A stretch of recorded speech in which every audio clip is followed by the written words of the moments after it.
지난주에 고린도후서 1장 1절부터 11절 말씀으로 환난과 위로다라고 하는 제목으로 함께 은혜를 나눴습니다. 여러분, 고린도 교회는 바울이 2차 전도 여행 중에 1년 반 동안 머물면서 세운 교회라고 말씀을 드렸고, 고린도 교회를 떠나서 에베소 교회에 머물면서 편지를 보냈는데 그게 바로 고린도 전후서다, 그렇게 여러분들에게 말씀을 드렸습니다. 우리 조금 지도를 좀 먼저 보시면 여러분들이 말씀을 이해하는데 좀 더 도움이 될 것 같습니다.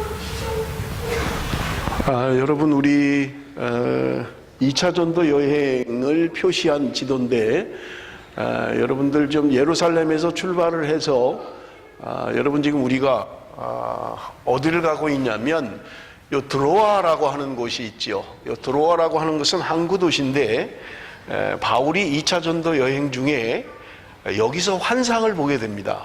드로아라는 곳에서 환상을 보는데, 이 마게도냐 쪽에서 건너와서 우리를 좀 도우라라고 하는 환상을 보고, 바울이 이 아시아 쪽으로 복음을 전하는 것을 포기하고 드로아에서 마게도냐 쪽으로 가서 빌립보라고 하는 그 첫 성을 복음을 전하고 교회를 세우고 하는 것을 우리가 볼 수 있고요. 그래서 복음을 아시아 쪽으로 전하지 않고 드로아에서 이쪽 마게도냐 쪽을 거쳐서 아덴이라는 곳을 거쳐서 고린도라고 하는 곳까지 복음을 전하게 되는 것을 우리가 볼 수 있습니다. 이게 바울의 2차 전도 여행 가운데 일어났던 일이고, 사도행전 18장부터 20장에 보면 자세한 여정이 성경에 기록되어져 있는 것을 우리가 볼 수 있습니다. 여기 십자가로 표시되어 있는 교회들은 소아시아의 7교회를 나타내는 것입니다. 여러분, 버가모, 두아디라, 빌라델비아, 십자가 표시가 되어 있는 것은 요한계시록에 나오는 아시아의 7교회를 표시하고 있는 거고요. 여러분, 지금 현대 지도를 잠깐 좀 보겠습니다. 지금은 그럼 어떤 나라에 속한 곳인지 우리 한번 좀 현대 지도를 좀 보시겠습니다. 여러분, 똑같은 그건데, 지금 여기가 터키고요. 지금 바울이 예루살렘으로 시작해서 아가야에서 이쪽 그리스 쪽, 마게도냐 쪽으로 복음을 전했다고 이야기를 했죠. 지금 불가리아, 그리스, 고린도는 그리스도의 수도인 아테네 건너편에 있는 요 지역이라고 그렇게 말씀을 드렸어요. 그래서 여러분, 현대 지도를 보면 지금 사우디아라비아가 있고요, 이스라엘이 있고요, 이집트가 있고요, 리비아, 알제리가 있고요. 우리 2년 전에 3개국 선교 정탐을 갔다 왔던 튀니지라고 하는 곳이 여기 붙어 있는 거. 이쪽이 이제 프랑스, 이태리, 로마 이쪽으로 되어 있는 거고요. 여러분, 지도상으로 보면 지금 고린도라고 하는 것은 여기쯤 그리스에 있는 아테네의 맞은편 쪽에 있는 곳이다. 여러분, 그렇게 이해를 하시면 되고, 현대 지도를 여러분들이 조금 이렇게 매치를 시켜서 여러분들이 이해를 하시면 훨씬 도움이 될 것입니다. 여러분, 지난주에 제가 말씀을 드리면서 고린도에 보낸 편지가 지금 우리가 가지고 있는 고린도전서, 고린도후서 말고도 2개가 더 있다고 추측을 해요, 사람들이. 그래서 4번 바울이 보냈을 것이다 라고 하는 것은 그냥 짐작이나 어림잡아서 그렇게 이야기하는 게 아니라 성경 말씀에 근거해서 이야기하고 있는 것을 볼 수 있습니다. 여러분, 고린도전서 5장 9절을 우리 한번 같이 읽어봅니다. 고린도전서 5장 9절 다 같이 읽습니다. 시작.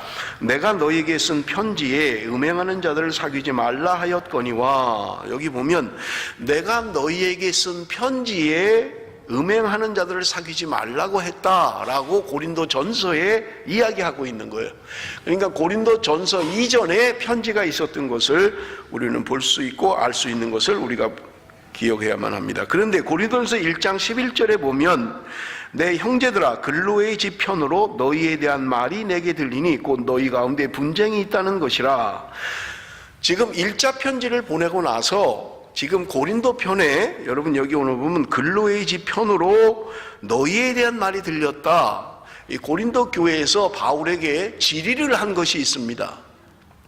1차 편지를 받은 다음에 도대체 이 문제를 어떻게 처리해야 됩니까? 라고 물은 것들이 있었는데, 고린도전서 7장 1절에 보면 바울이 그 고린도 교회가 보낸 지리서를 받고 그리고 거기에 대한 답으로 편지를 쓰는 내용이 고린도전서 7장 1절에 너희가 쓴 문제에 대하여 말하면 남자가 여자를 가까이 하냐함이 좋으나 라고 하는 거예요. 너희가 쓴 편지, 너희가 질문한 그 질문에 대하여 내가 답을 하고 있다, 그렇게 이야기하고 있는 것을 우리가 볼 수 있습니다. 그래서 고린도전서는 고린도전서 전에 편지를 바울이 보냈고 그 편지를 받은 고린도 교회가 바울에게 뭔가 질의를 했던 것을 우리가 알 수 있는 것입니다. 그래서 바울이 거기에 대한 답변으로 보낸 편지가 우리가 가지고 있는 고린도전서고요. 그래서 고린도전서에는 많은 문제들을 이야기하고 있는 것을 우리가 볼 수 있습니다. 음행에 대한 문제, 결혼에 대한 문제, 제사 음식에 대한 문제, 여러 가지 영적 은사에 대한 문제, 여러 가지 고린도 교회의 여러 가지 문제를 지금 바울에게 질의하고 있는 것을 우리가 볼 수 있다는 말입니다. 그래서 그 답변으로 바울이 지금 고린도전서를 보낸 상황이었던 것입니다. 그런데 지난주에 말씀을 드릴 때 고린도전서와 고린도후서 사이에 세 번째 편지가 또 그들에게 갔지만 지금 우리에게는 발견되지 않고 있다라고 말씀을 드렸는데 고린도후서 2장 4절 말씀입니다. 내가 마음에 큰 눌림과 걱정이 있어 많은 눈물로 너희에게 썼노니. 지금 후서를 보내기 전에 뭔가 바울이 지금 편지를 보냈다는 거예요. 그런데 그 편지는 내가 걱정과 눈물로 너희에게 편지를 썼다. 그래서 너희로 근심하게 하려 하는 것이 아니요 오직 내가 너희를 향하여 넘치는 사랑이 있음을 너희로 알게 하기 위해서 그런 편지를 보냈다. 우리는 몰라요. 지금 없으니까요. 어떤 내용인지 알 수가 없어요. 그런데 바울이 지금 고린도 후서를 쓰면서 내가 너희들에게 편지한 내용 때문에 그것은 내가 눈물로 너희에게 쓴 편지다. 내가 너희들에게 많은 염려와 근심을 가지고 쓴 편지였다. 그렇게 이야기하고 있는 것을 우리는 볼 수 있습니다. 바울이 지금 세 번째 편지를 아주 강력하게 보냈던 거예요. 고린도 전서를 보냈음에도 불구하고 그들이 회개하고 돌아오지 않는 모습을 보면서 바울이 강력한 내용의 세 번째 편지를 보냈는데 그들이 어떻게 되는지, 그 편지를 받고 어떤 삶을 살았는지 바울이 궁금했던 것입니다. 그래서 바울이 지금 디도편의 세 번째 편지를 보내면서 너는 고린도의 상황을 지금 만나서 너가 그 이야기를 좀 들려주면 좋겠다. 드로아라고 하는 아까 그 건너편에서 그 항구 도시에서 봤다 그랬잖아요. 그래서 바울이 디도하고 약속을 했던 거예요. 디도편의 세 번째 편지를 보내면서 드로아에서 만나자. 네가 그 소식을 좀 가져오면 좋겠다라고 약속을 하고 편지를 보냈던 것입니다. 그런데 시간이 지나도 디도가 오지를 않는 거예요. 그래서 바울은 떠나게 되었는데 여러분 고린도후서 7장 5절로 8절 말씀을 우리 한번 봅니다. 우리가 마게도냐에 이르렀을 때에도 우리 육체가 편하지 못하였고 사방으로 환난을 당하여 밖으로는 다투며 안으로는 두려움이었노라.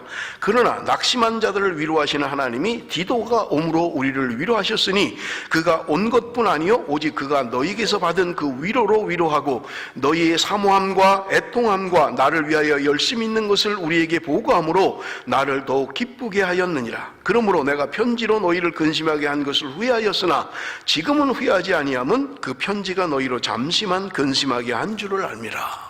바울이 지금 세 번째 편지를 보내고 디도와 함께 디도를 드로아에서 만나기로 했던 거예요. 그런데 디도가 오지 않는 거예요. 그래서 바울은 어쩔 수 없이 마게도냐로 옮겼는데 마게도냐에 이제 디도가 도착을 했다는 말입니다. 그런데 디도가 전해준 것은 고린도 교회가 당신의 세 번째 편지를 받고 그들이 애통함으로 그들이 회개하고 돌아왔습니다 라고 하는 말을 디도에게 들었다는 거예요. 그래서 하나님이 나를 위로했다. 하나님이 우리를 위로했다. 그래서 자신은 기뻤다라고 이야기하고 있는 것을 우리는 볼 수 있는 것입니다. 왜 이렇게 말씀을 드리냐면 여러분이 고린도 후서가 쉽지 않은 성경책이에요. 바울의 편지들 가운데도 쉽지 않아요. 그래서 여러분들이 좀 전체를 알고 어디쯤 가고 있는가를 좀 알면 여러분들이 성경을 훨씬 더 이해할 수 있기 때문에 그렇습니다. 여러분 그 고린도 후서를 세 부분으로 나눌 수 있는데 고린도 후서를 세 부분으로 나누면 1장에서 7장까지는 바울이 자신의 사도됨을 변증하고 있는 거예요. 왜냐하면 지금 고린도 교회에서 바울의 사도권마저도 부인하고 있었던 거예요. 거짓 사도들이 들어와서 바울이라고 하는 사람에 대해서 그는 사도가 아니다. 그는 예수님이 임명한 사도도 아니다 라고 하는 이야기들을 많이 했던 거예요. 또 고린도후서 2장에 있는 것처럼 많은 사람들이 추천서를 가지고 다녔던 거예요. 제가 지난 금요일 날 철야 때 말씀을 드렸습니다. 2장의 말씀을 가지고 그리스도의 향기라는 것으로 말씀을 드렸죠. 많은 사람들이 예루살렘 교회에 추천서를 가지고 다니면서 그것을 자랑했던 것입니다. 그런데 바울은 그런 추천서도 없었던 거예요. 그래서 많은 사람들이 바울이라고 하는 사람은 그 사람은 바른 사도가 아니다, 예수님이 임명한 사도도 아니다 라고 하는 이야기들로 말미암아 바울이 마음이 굉장히 불편했던 것입니다. 그래서 지금 고린도 후서를 쓰면서 지난주에는 환난과 위로라고 하는 말씀을 많이 1장에 기록했다고 말씀을 드렸어요. 자신이 세 번째 보낸 편지가 너무 강력했기 때문에 그들을 위로한다라고 하는 마음으로 편지를 보냈다고 말씀을 드렸던 것입니다. 그런데 여러분, 우리가 고린도후서를 조금 이해하기 위해서 고린도후서 2장 12절 13절 말씀을 한번 같이 읽어봅니다. 고린도후서 2장 12절 13절 다 같이 시작. 내가 그리스도의 복음을 위하여 내가 내 형제 디도를 만나지 못하므로 내 심령이 편하지 못하여 그들을 작별하고 마게도냐로 갔노라. 여러분, 고린도 후서 2장에 보면 드로아에서 디도를 만나기로 했는데 디도가 오지 않는 거예요.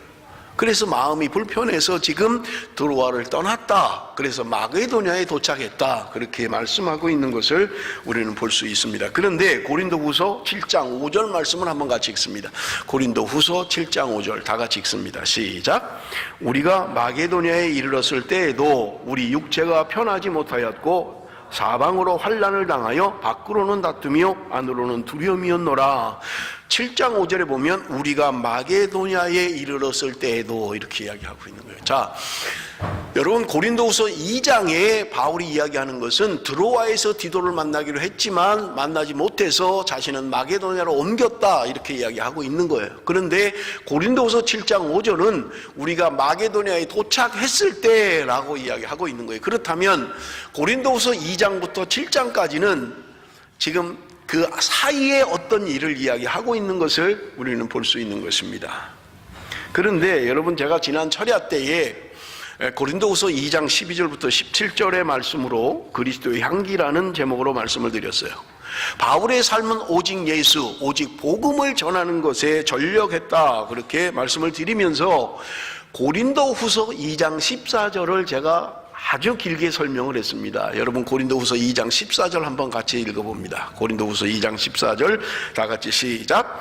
항상 우리를 그리스도 안에서 이기게 하시고 우리로 말미암아 각처에서 그리스도 아는 냄새를 나타내시는 하나님께 감사하노라. 여기 보면 항상 우리를 그리스도 안에서 이기게 하시고, 여러분, 그리스도인으로서 이런 내용을 읽으면 얼마나 위로가 됩니까? 항상 우리를 그리스도 안에서 이기게 하신다는 거예요. 하나님이 오늘 우리를 승리케 하신다는 거예요. 그런데 항상 우리를 승리케 하신다고 말씀하고 있는 거예요. 여러분, 우리가 그래서 제가 철야 때도 말씀을 드렸지만 이런 말씀들이나 빌립보서 4장 13절 내게 능력 주시는 자 안에서 내가 무엇이든지 할 수 있습니다 라는 말씀들이 오늘날 마치 그리스도인들은 무엇이든지 할 수 있는 전지전능한 크리스찬처럼 이야기하는 것을 우리가 볼 수 있는 것입니다. 하나님은 오늘 우리에게 능력을 주십니다. 그렇기 때문에 하나님의 능력 안에서 우리가 무엇이든지 할 수 있습니다. 하나님은 오늘 우리를 승리케 하신 하나님입니다. 그럼 아마 제가 믿습니까만 하면 여러분들 중에도 아멘 그럴 사람 얼마든지 있을 거예요. 하나님은 우리를 승리케 하시고 하나님이 우리와 함께 하셔서 무엇이든지 가능케 하고 이기게 하시고 얼마나 좋습니까? 그런데 여러분, 이 말씀 가운데 우리를 이기게 하시고라는 이 단어가 한글 성경에 잘못 번역됐다는 거예요. 그래서 이 본문을 가지고 여러 학자들이, 내노라 하는 학자들이 설명을 했는데 각자 다 다르게 설명하는 거예요.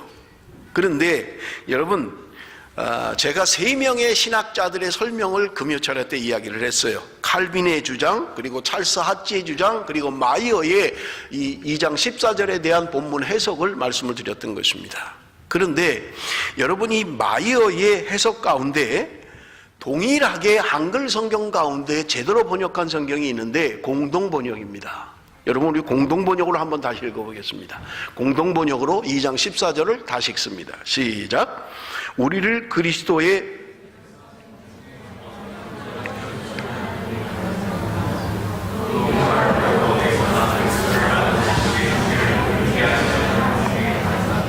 여러분 조금 다르죠, 해석이?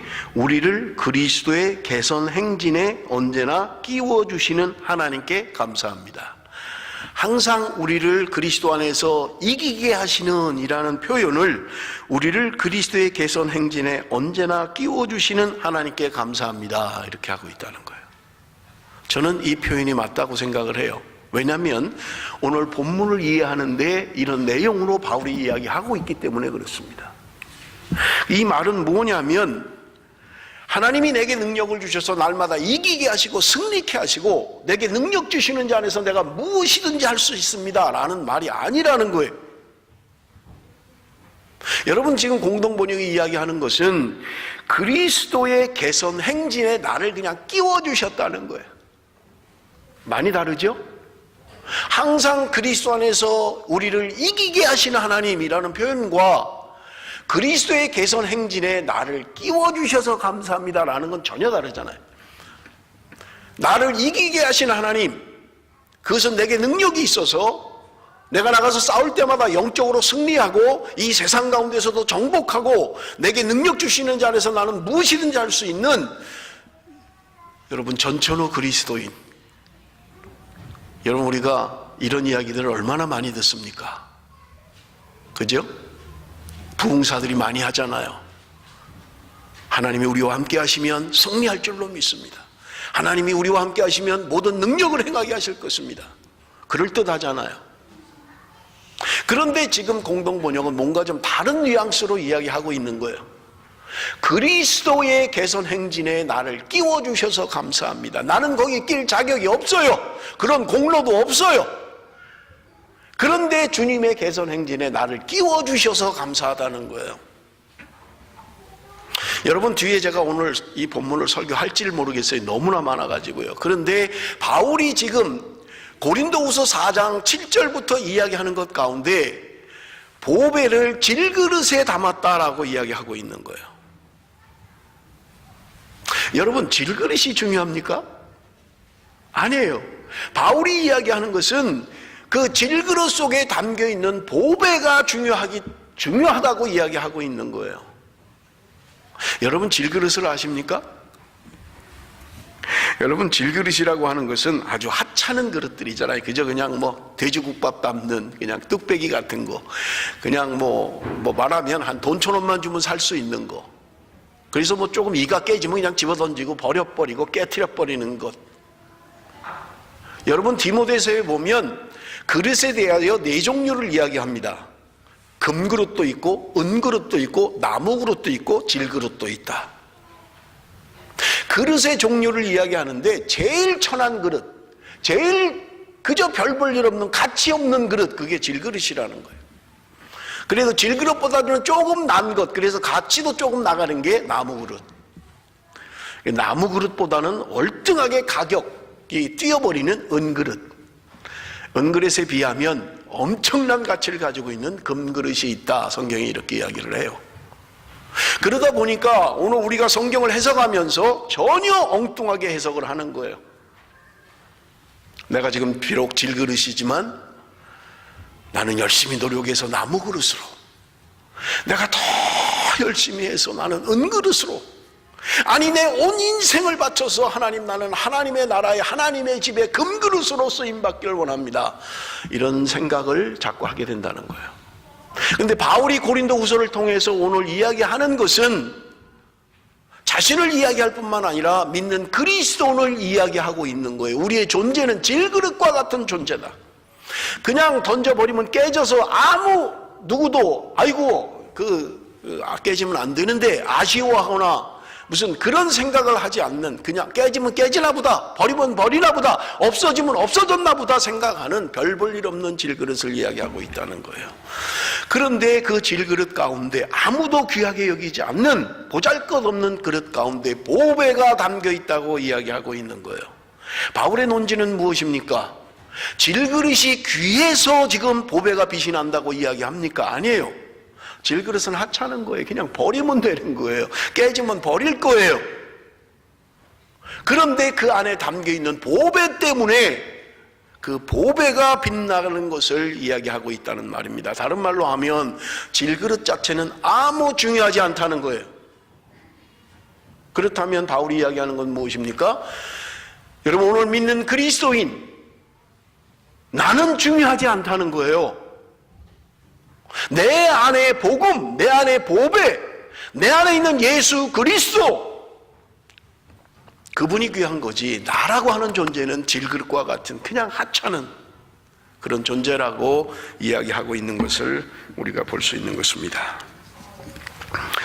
여러분, 조금 좀 본문을 좀 진도를 나가면서 말씀을 드릴게요. 우리 한번 같이 읽습니다. 본문 4장 1절 말씀 우리 한번 다 같이 읽습니다. 4장 1절 말씀 다 같이 시작. 그러므로 우리가 이 직분을 받아 긍휼하심을 입은 대로 낙심하지 아니하고, 여기 보면 그러므로 이렇게 이야기를 하고 있잖아요. 그러므로라는 말은 앞의 문장과 4장의 내용이 별개의 것이 아님을 이야기해 주고 있습니다. 뭔가 결론적으로 이야기하고 있는 거예요. 그죠? 그런데 지금 4장 1절에 그러므로라고 하는데 3장의 내용은 무엇입니까? 그럼 그 앞의 내용은 뭐예요? 그 앞의 내용은 여러분 4장 1절에 그러므로 우리가 이 직분을 받아 하는 것이에요. 직분에 대한 설명이에요. 그러므로 우리가 이 직분을 받았다라고 이야기하고 그 앞에 3장은 그 직분에 대하여 설명하고 있는 것을 우리가 볼 수 있어요.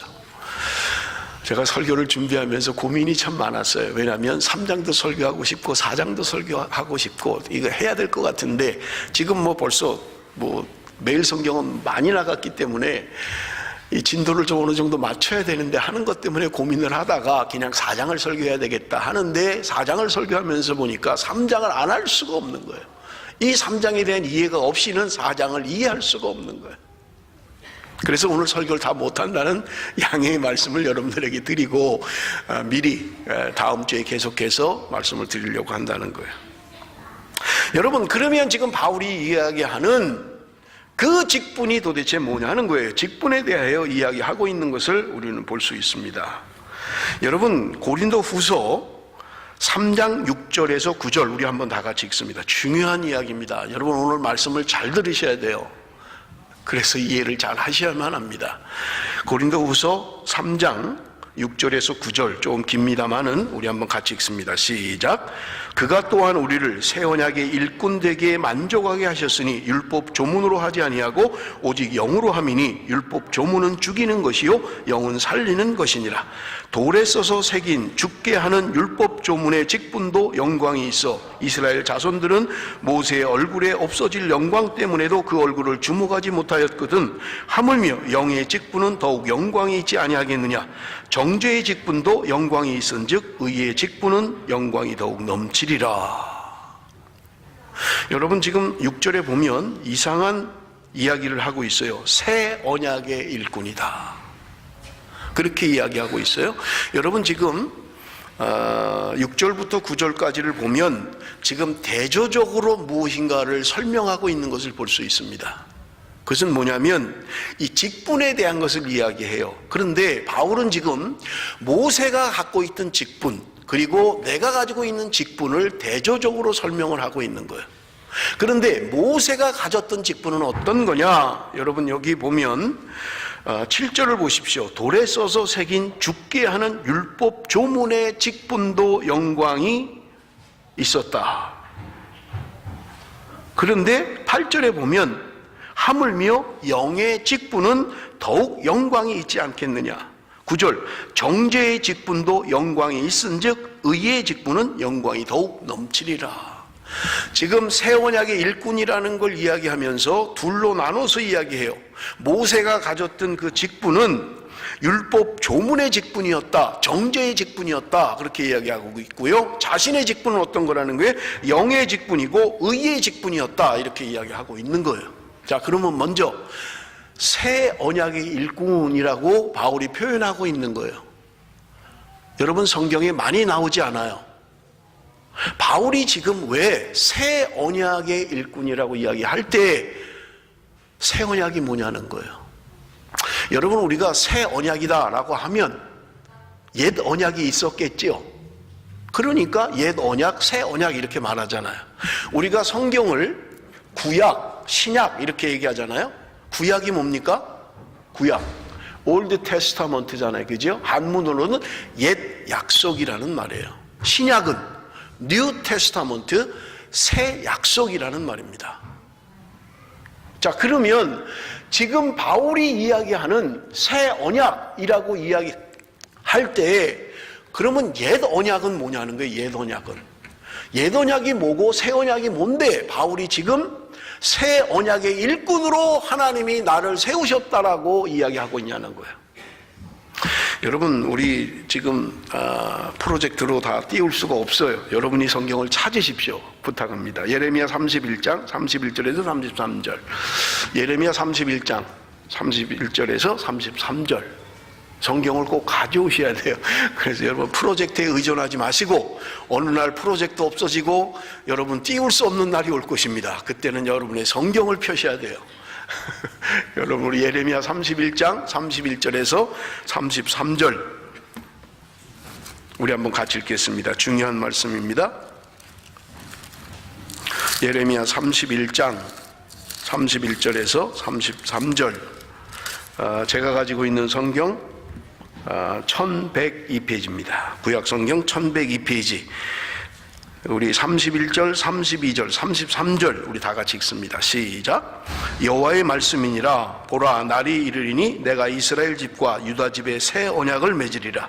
이 언약은 내가 그들의 조상들의 손을 잡고 애굽 땅에서 인도하여 내던 날에 맺은 것과 같지 아니할 것은 내가 그들의 남편이 되어서도 그들이 내 언약을 깨뜨렸음이라. 여호와의 말씀이니라. 그러나 그날 후에 내가 이스라엘 집과 맺을 언약은 이러하니 곧 내가 나의 법을 그들의 속에 두며 그들의 마음에 기록하여 나는 그들의 하나님이 되고 그들은 내 백성이 될 것이라. 여호와의 말씀이니라. 지금 신약에서 새 언약을 말하고 있는 게 아니라 구약의 예레미야 선지자를 통하여 새 언약을 이미 이야기하고 있는 거예요. 그런데 옛 언약과 새 언약의 차이가 무엇입니까? 옛 언약은 어디다 썼다고요? 돌에다가 썼다는 거예요. 모세가 출애굽기, 우리 성경 일독학교 하시는 분들은 지금 아시죠? 출애굽을 해서 시내산에 이르렀을 때 2달 거쳐서 도착을 했고 9달을 머물면서 거기서 10계명을 받고 계명을 받고 성막에 대한 말씀을 들었고 성막을 완성하는 게 출애굽기의 끝이었잖아요. 자, 지금 뭐를 이야기해요? 모세가 시내산에서 돌판에 받아서 내려온 10계명, 그것을 이야기하는 거예요. 이게 옛 언약이라는 거예요. 구약시대 때 출애굽을 해서 시내산에서 받았던 그 언약, 그 율법, 그 말씀, 그게 바로 옛 언약이라는 거예요. 그런데 그 옛 언약은 어떻게 됐다는 거예요? 예레미야가 지금 뭐라고 이야기를 해요? 내가 그들의 남편이 되었어도 그들이 내 언약을 깨뜨렸습니다. 하나님이 이스라엘의 남편이 되었는데도 그들이 언약을 지키지 않고 그 약속을 깨뜨려 버렸다는 거예요. 그래서 어쩔 수 없이 새 언약을 줄 수밖에 없었는데 그 새 언약은 뭐냐? 돌에다 새기지 않고 우리의 마음에 새기겠다고 말씀하고 있는 거예요. 그래서 옛 언약은 10계명 돌판에 쓰여진 약속이라면 새 언약은 오늘 성도들의 마음에 새겨질, 마음에 새길 언약이 새 언약이라고 말씀하고 있는 거예요. 우리 한 군데만 좀 더 찾아보겠습니다. 누가복음 22장 20절, 누가복음 22장 20절. 새 언약에 대한 말씀을 신약 성경에서 말씀하고 있는 거예요. 누가복음 22장 20절. 좀 띄워줄 수 있으면 찾아서 띄워주세요. 22장 20절 다 같이 읽습니다. 시작. 저녁 먹은 후에 잔도 그와 같이 하여 이르시되 이 잔은 내 피로 세우는 새 언약이니 곧 너희를 위하여 붓는 것이라. 예수님께서 제자들과 함께 죽으시기 전에 마지막 만찬을 행하시면서 지금 잔을 들고 마시는 말씀이에요.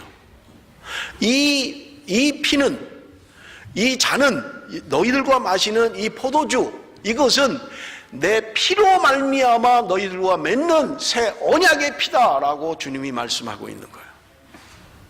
그렇다면 여러분, 새 언약이라고 하는 것은 돌판에 새겨진 그 말씀이 아니라 오늘 하나님이 성령으로 말미암아 성도들의 가슴에 새기는 예수 그리스도의 피로 말미암아 새겨지는 예수 그리스도의 피로 말미암아 맺는 새로운 약속, 새로운 언약, 그것을 새 언약이라고 말씀하고 있다는 것을 여러분 기억하셔야만 합니다.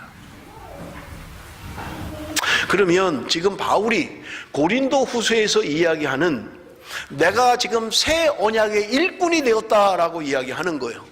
모세는 무슨 일꾼이었다는 거예요? 옛 언약의 일꾼이었다는 거예요. 그런데 나는 지금 새 언약의 일꾼이다. 모세는 의문의 죽음에 이르게 하는 정죄의 직분, 그것을 가지고 있는 사람이라면 나는 의의 직분을 가지고 있는 사람이고 영의 직분을 가지고 있는 사람이다 라고 이야기하고 있는 것을 우리는 볼 수 있습니다. 그런데 고린도 후서 3장 13절을 우리 한번 봅니다. 고린도 후서, 오늘 하도 왔다 갔다 하니까 여러분 정신이 없을 것 같은데, 그래도 여러분 아이들이 있어도 집중하고 들으셔야 됩니다. 아이들 신경 쓰지 마시고 말씀에 집중하셔야 돼요. 고린도 후서 3장 13절부터 16절, 우리 오늘 성경을 좀 많이 읽습니다만은 중요한 것들입니다. 다 같이 읽습니다. 시작. 우리는 모세가 이스라엘 자손들에게 장차 없어질 것에 결국을 주목하지 못하게 하려고 수건을 그 얼굴에 쓴 것 같이 아니하노라. 그러나 그들의 마음이 완고하여 오늘까지도 구약을 읽을 때 그 수건이 벗겨지지 아니하고 있으니 그 수건은 그리스도 안에서 없어질 것이라. 오늘까지 모세의 글을 읽을 때에 수건이 그 마음을 덮었도다. 그러나 언제든지 주께로 돌아가면 그 수건이 벗겨지리라. 주는 영이시니 주의 영이 계신 곳에는 자유가 있느니라. 자, 무슨 말씀이에요? 여러분, 지금 모세 의문으로 말미암아 우리에게 죽음에 이르게 하는 그 직분을 가진 그 모세도 영광이 있었다는 거예요. 그래서 십계명을 두 번째 받아가지고 내려올 때 하나님의 영광을 봤다는 거예요. 하나님의 영광을 보았을 때 모세의 얼굴은 빛이 나기 시작했던 것입니다.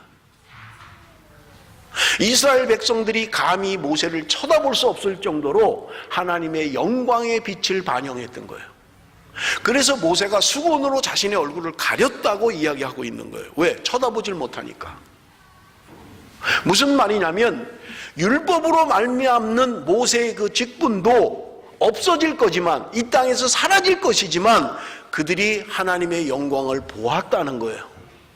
그러면서 바울이 하는 얘기가 뭐냐면, 그렇다면 이 땅에서 사라질 영광을 투영하는 모세의 영광이 있다면 영원한 생명을 살리는 의의 직분, 영의 직분을 가진 우리들의 영광이 모세의 직분보다 월등한 것이 아니냐라고 이야기하고 있는 것을 우리는 볼 수 있는 것입니다. 여러분, 모세가 가지고 있던 그 영광, 우리는 따라갈 수가 없지요. 제가 설교하는데 여러분 광채가 납니까? 그래서 감히 쳐다볼 수 없을 정도로, 목사님 좀 커튼 좀 가려주십시오, 우리가 쳐다보질 못하겠습니다. 제가 퍼서 있을 때 어떤 분이 그런 얘기는 하더라고요. 목사님 설교하는데 뒤에서 빛이 나오더라는 거예요. 그런 소리 하지 말라 그랬어요. 다음에 시꺼멀 때도 있을 거니까. 모세의 얼굴을 쳐다보지 못했던 거예요. 가리웠던 거예요. 그런데 여러분, 성경은 뭐라고 이야기합니까? 14절. 그러나 그들의 마음이 완고하여 오늘까지도 구약을 읽을 때 그 수건이 벗겨지지 아니하고 있으니 그 수건은 그리스도 안에서 없어질 것이라. 오늘까지 모세의 글을 읽을 때 수건이 그 마음을 덮었도다. 바울이 지금 이야기하는 시점은 구약 모세의 시점과 다르잖아요. 그런데 고린도 후서를 이야기하면서 바울이 하는 말은 지금도 수건이 가리워져서 사람들이 구약을 읽을 때에 제대로 해석을 못한다는 거예요. 제대로 알지 못한다는 거예요. 나중에 제가 또 구체적으로 여러분에게 말씀을 드릴 것입니다.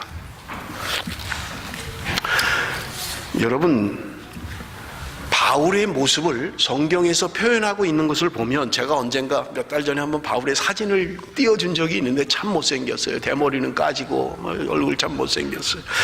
여러분, 갈라디아서 4장 13절에서 14절 우리 한번 읽어봅니다. 갈라디아서 띄워진 건가요? 예, 4장 13절 14절 다 같이 읽습니다. 시작. 내가 처음에 육체의 약함으로 말미암아 너희에게 복음을 전한 것을 너희가 아는 바라. 너희를 시험하는 것이 내 육체에 있으되 이것을 너희가 업신여기지도 아니하며 버리지도 아니하고 오직 나를 하나님의 천사와 같이 또는 그리스도 예수와 같이 영접하였도다. 갈라디아 교회 성도들에게 바울이 이야기하는 거예요. 그런데 뭐라고 이야기하고 있어요? 내가 처음에 육체의 약함으로 말미암아 너희에게 복음을 전한 것을 너희가 안다. 바울은 육체의 약함을 가지고 있었다는 거예요. 그런데 그 다음 말씀이 뭐예요? 너희를 시험하는 것이 내 육체에 있으되, 너희를 시험하게 하는 것이 내 육체에 있었다는 거예요. 무슨 말이에요? 바울이 생긴 것 때문에 갈라디아 성도들이 시험을 받았다는 거예요. 그리고 여러분 뭐라고 이야기해요? 그런데 너희가 그것을 업신여기지도 않았고 버리지도 않았고 나를 천사와 같이 그리고 그리스도 예수와 같이 영접했다, 이런 말이에요. 바울은 육체의 연약함을 가지고 있었다는 거예요. 그리고 외형적으로 시험 들게 만드는 얼굴이었다는 거예요. 얼마나 못생겼으면, 저런 사람이 사도야? 참 못생겼다 진짜. 보기 어렵네. 여러분 혹시 저를 향해서 그렇게 생각하시지는 않는지 모르겠어요. 바울은 지금 자신이 자기의 외모 때문에 지금 시험을 주고 있다고 이야기할 정도로 그의 외모는 별 볼 일 없었던 거예요. 더군다나 다른 성경에 보면 바울은 말하는 게 어눌했다, 그렇게 이야기해요. 바울은 쓰는 것, 글로 쓰는 것에 있어서는 타의 추종을 불허하는 사람이에요. 그런데 말을 할 때는 머릿속에 든 것을 제대로 다 전달을 못하는 거예요. 어눌했다고 이야기하는 거예요. 듣는 사람이 답답한 거예요. 바울의 상황을 이야기하는 거예요. 그런데 여러분, 고린도후서에 이야기하고 있는 게 뭐냐면, 사람들은, 너희들은 잘도 거짓 교사들을 받아들이고 용납하는구나. 바울이 그렇게 전했음에도 불구하고 그들은 지금 다른 거짓 사도들이 와서, 괜찮은 사람들이, 생기기도 잘생기고요, 말도 잘하고요, 추천서까지 가지고 있는 거예요. 나는 예루살렘에 보내는 추천장이 있는 사람입니다. 그리고 말도 설교도 유창하게 하는 거예요. 더군다나 생긴 것까지 잘생겼어요. 그러니 성도들이 그 하는 말을 그대로 듣고 바울이 사도가 아니다 라고 하는 말을 고린도 교회 성도들이 잘도 니네들이 받아들이고 있구나, 그런 말을 하고 있는 것을 우리는 볼 수 있는 것입니다. 여러분, 바울이 지금 2차 전도 여행을 다니면서, 여러분 지금 고린도 후서의 지난주에도 1장에서 한 말이 무엇이 있습니까? 아시아에서 당한 환난으로 말미암아, 그 고난으로 말미암아 살 소망마저 끊어졌다. 나는 사형 선고를 받았다, 이렇게 이야기하고 있는 거예요. 또 우리가 이미 읽었습니다마는 고린도 후서 7장 5절에는 뭐라고 이야기를 하고 있습니까? 고린도 후서 7장 5절에 우리가 마게도냐에 이르렀을 때에도 우리 육체가 편하지 못하였고 사방으로 환난을 당하여 밖으로는 다투며 안으로는 두려움이었노라. 바울이 2차 전도 여행 가운데 에베소에 머물면서 3년을 머물면서 복음을 전했습니다. 결국은 그가 쫓겨서 다른 거짓 맞아서 죽을 지경으로, 그래서 사람들이 죽은 줄 알고 내다버리는데 살아났어요. 복음을 전하다가 도망가느라고 줄로 매달아서 성 밑으로 줄을 매달아서 도망갔어요. 육체의 연약함이 있습니다. 지금 오늘 바울이 이야기하는 것처럼 마게도냐에 왔지만 육체적으로 너무너무 힘들었습니다. 밖으로나 안으로나 너무나 힘든 상황이었습니다. 살 소망마저 없었습니다. 여러분, 우리가 생각하는 바울, 여러분 어떻게 생각하십니까? 가는 곳마다 복음을 전하고 전할 때마다 예수를 믿고 변화가 되고 교회가 개척되고, 얼마나 여러분 우리가 성경을 보면 많은 교회들이 세워집니까?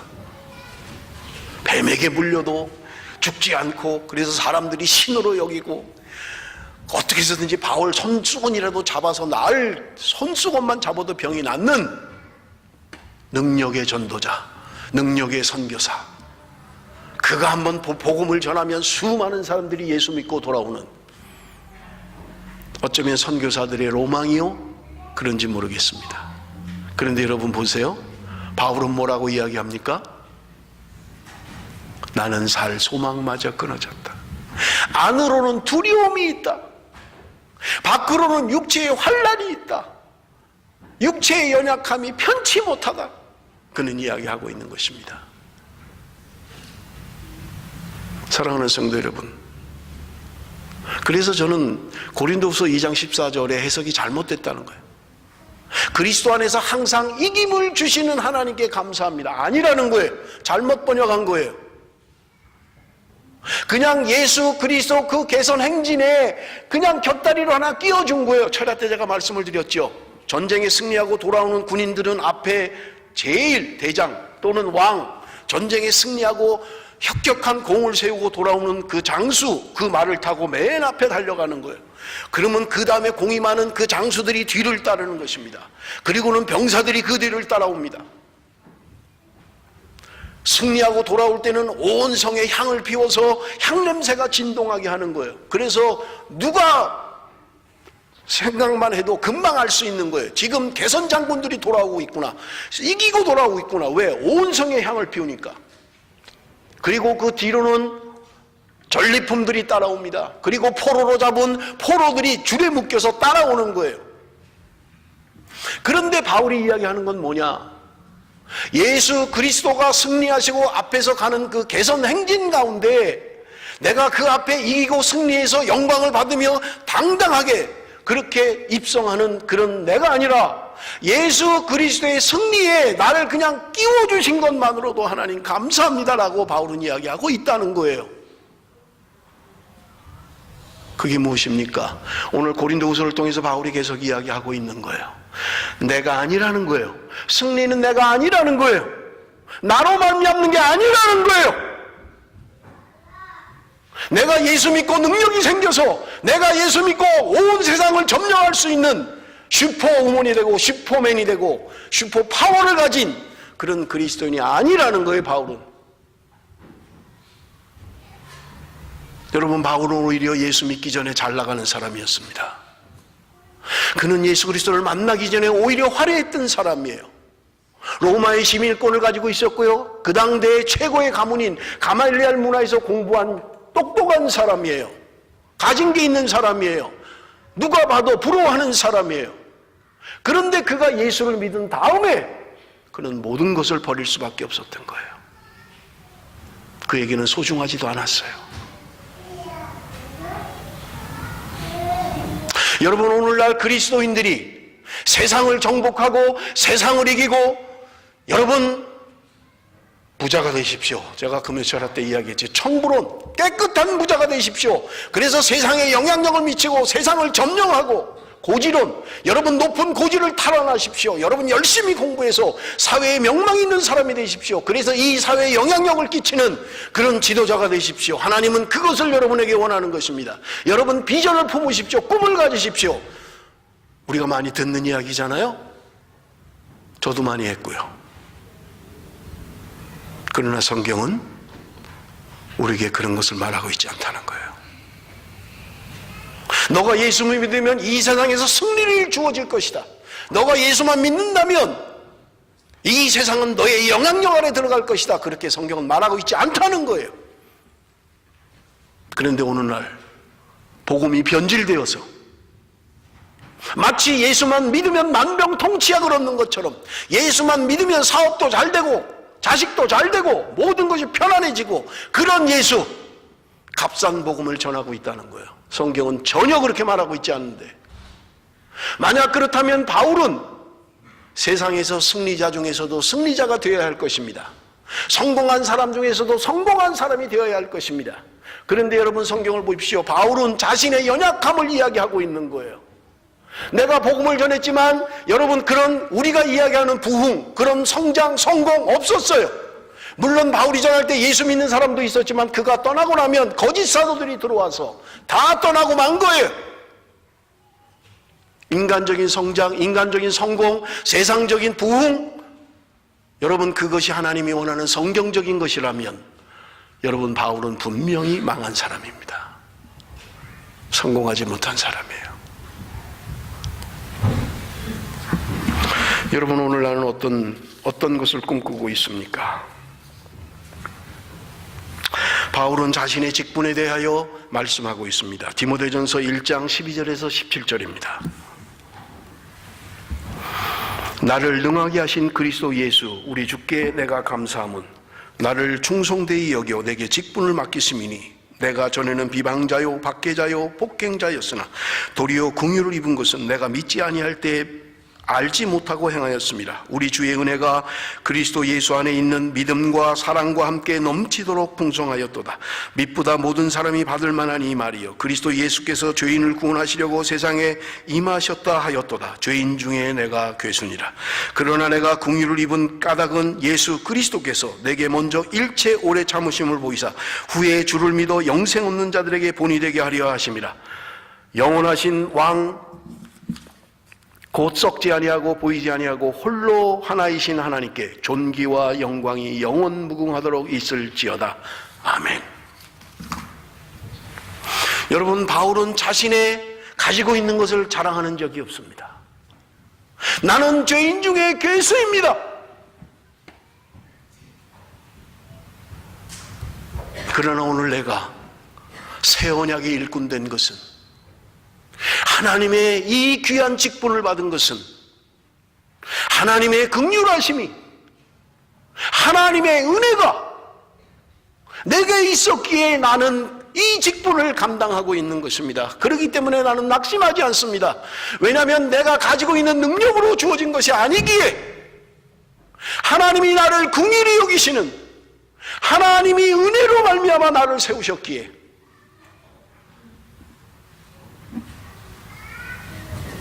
바울은 그것을 고백하고 있는 것입니다.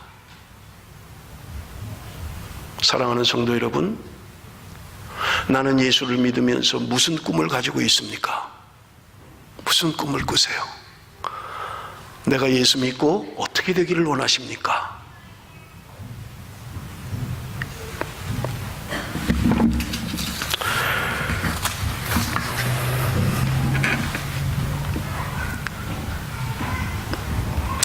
여러분 오늘 본문 보십시오. 고린도후서 4장 8절 9절 말씀입니다. 우리가 사방으로 우겨쌈을 당하여도 쌓이지 아니하며 답답한 일을 당하여도 낙심하지 아니하며 박해를 받아도 버림받지 아니하며 거꾸로 뜨림을 당하여도 망하지 아니하고 우리가 항상 예수의 죽음을 몸에 짊어지면 예수의 생명이 또한 우리의 몸에 나타나게 하려 함이라. 여러분 어떻게 해석이 되세요? 내가 우겨쌈을 당해도 내가 거꾸로 뜸을 당한다 할지라도 답답한 일을 당해도 나는 승리할 것입니다. 그걸 말하고 있나요? 아니에요. 여러분이 본문은 우리에게 바울이 이야기하는 논지가 있습니다. 그것은 내가 우겨쌈을 당한다 할지라도 거꾸리 뜸을 당한다 할지라도 내가 환난과 어려움이 있다 할지라도 하나님의 복음은 매이지 않을 것이다. 하나님은 승리하게 될 것이다. 나는 이 땅에 질그릇과 같이 깨어져도 상관없다. 아니 깨어져야 한다. 그래야 복음이 드러나고 보배가 드러나니까. 오늘 나의 나된 것은 질그릇을 자랑하고 있는 게 아니에요. 하나님 앞에 나는 은그릇입니다. 그거 자랑하고 있는 게 아니라고요. 나는 망해야 되고 나는 깨져야 되고 나는 부서져야 되고 그래서 내 안에 보배가 드러나야 되고 그 보배만이 가치가 있는 것이고 질그릇은 하찮은 아무 가치 없는 던져버리면 깨져버릴 아무 가치 없는 것을 이야기하고 있는 것입니다. 그런데 오늘 우리는 어떻습니까? 예수 믿으면 여러분 나무 그릇으로 바뀔 것입니다. 예수를 믿으면 여러분 태어나기는 질그릇으로 태어났다 할지라도 금그릇으로 주님이 바꿔주실 것입니다. 아멘이에요? 아니에요. 바울의 논지는 하나입니다. 내가 깨진다 하더라도, 내가 죽어 없어진다 할지라도, 이 땅에 하찮은 존재로 너희들이 나를 멸시한다 할지라도 내 안에 있는 보배, 그 복음, 예수 그리스도의 십자가, 이것만 드러날 수 있다면 나는 깨지기를 원합니다. 그걸 이야기하고 있는 거예요.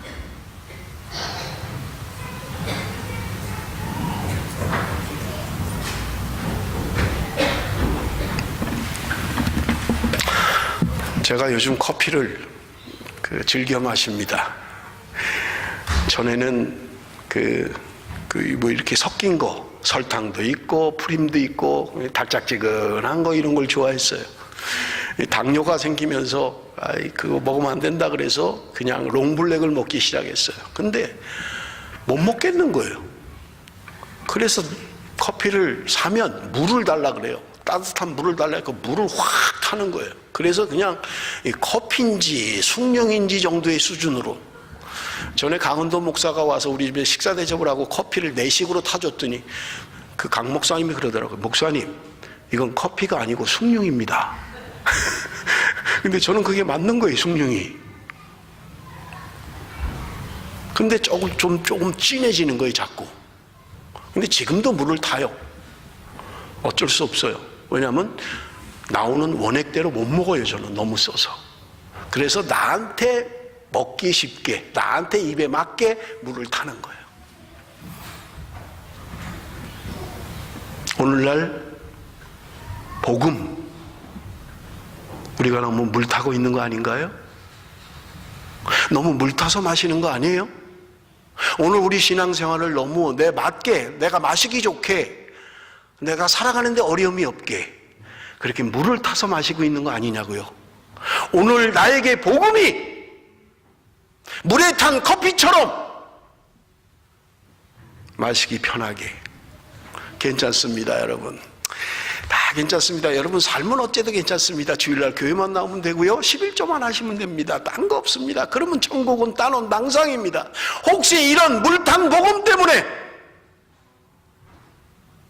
오늘 성경이 말하고 있는 하나님의 복음을 희석시키는, 마치 대충 살아도 되는 것처럼, 나가서는 세상으로 살고 들어와서는 뭔가 믿는 것처럼 사는 이런 물탄 커피를 마시는 것처럼 그렇게 신앙생활하고 있지는 않느냐 하는 거예요. 여러분, 복음은 그렇지 않습니다. 예수 그리스도의 십자가의 복음은 절대로 물을 타서 마실 수 있는 게 아니에요. 내가 마시기 편하게, 내가 신앙생활 하는데 편하게 살기 위해서 그렇게 우리에게 주어지는 복음이 아니라고요. 오늘 바울이 꿈꾸는 것이 무엇입니까? 하나님의 영광을 꿈꾸고 있는 거예요.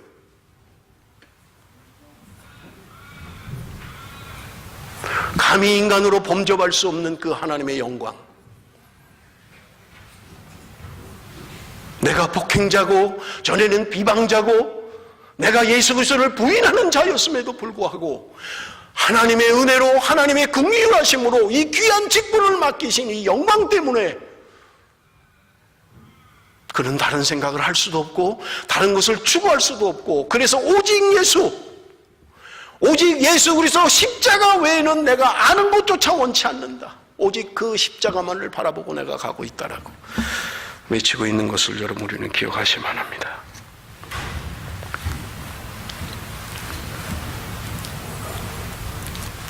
사랑하는 성도 여러분, 우리가 이 보배를 질그릇에 가졌으니 이는 심히 큰 능력은 하나님에게 있고 우리에게 있지 아니함을 알게 하려 함이라.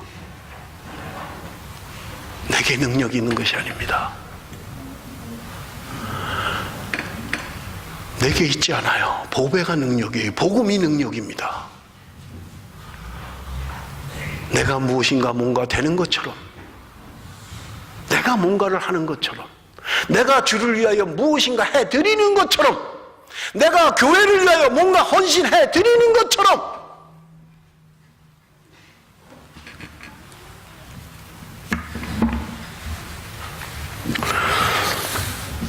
여러분, 하나님의 영광, 바울은 그것을 알았기에 내가 어떤 자리에 간다 할지라도, 질그릇과 같이 죽는다 할지라도 난 오직 주님의 복음만이 드러나기를 소원합니다. 여러분, 성경을 한 군데만 읽고 좀 마치겠습니다. 시간이 너무 많이 가서요. 디모데후서 1장 9절 말씀만 읽고 마치겠습니다. 다 같이 읽습니다. 디모데후서 1장 9절. 다 같이 시작. 하나님이 우리를 구원하사 거룩하신 소명으로 부르심은 우리의 행위대로 하심이 아니요 오직 자기의 뜻과 영원 전부터 그리스도 예수 안에서 우리에게 주신 은혜대로 하심이라. 그렇습니다. 내가 구원 얻은 것은 나의 행위에 있지 않습니다. 내가 하는 선한 행동 때문에 구원 얻은 것이 아니라는 말입니다. 하나님의 은혜로 말미암아 구원받은 저와 여러분, 하나님의 백성된 저와 여러분, 우리 안에 그 보배, 포기할 수 없는 그 영광, 그것을 사모하면서 오늘도 세상 가운데서 우겨쌈을 당하고 거꾸로 엎드림을 당한다 할지라도 여러분 포기하지 마십시오. 복음은 무너지지 않습니다.